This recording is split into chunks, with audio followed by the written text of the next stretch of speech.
یہ آیت کریمہ سورہ یوسف کی آیت ہے، اور سورہ یوسف ایک عظیم الشان صورت ہے جو اللہ رب العزت نے ہم سب کو عطا فرمائی۔ تو اس صورت میں اللہ نے ان کے واقعے کا تذکرہ فرمایا ہے، اور اس کا آغاز اسے احسن القصص کہا ہے۔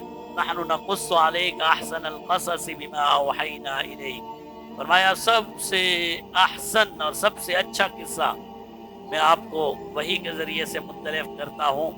اور پھر اس کا آغاز کیا ہے اذ قال یوسف لابیہ، جب یوسف علیہ السلام چھوٹے سے بچے ہیں، 4 سال 5 سال کے، جتنی بھی ان کی عمر تھی، سیدنا یوسف علیہ السلام نے ایک خواب دیکھا، پھر اس خواب کو اپنے والد سے بیان فرمایا۔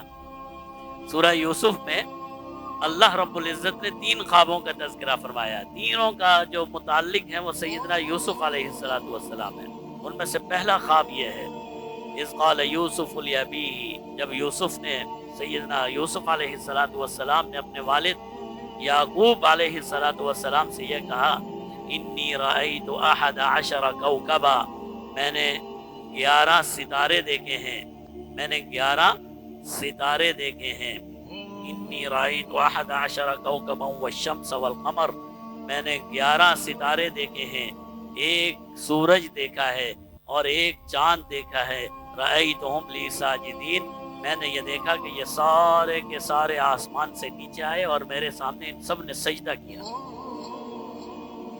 11 ستارے، سورج اور چاند میرے سامنے سر بسجود ہو گئے۔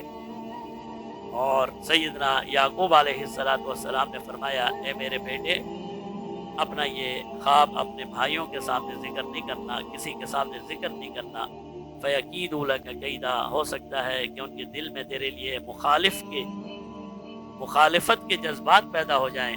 ان الشیطان للانسان عدو مبین، کیوں کہ شیطان انسان کا ظاہری دشمن ہے۔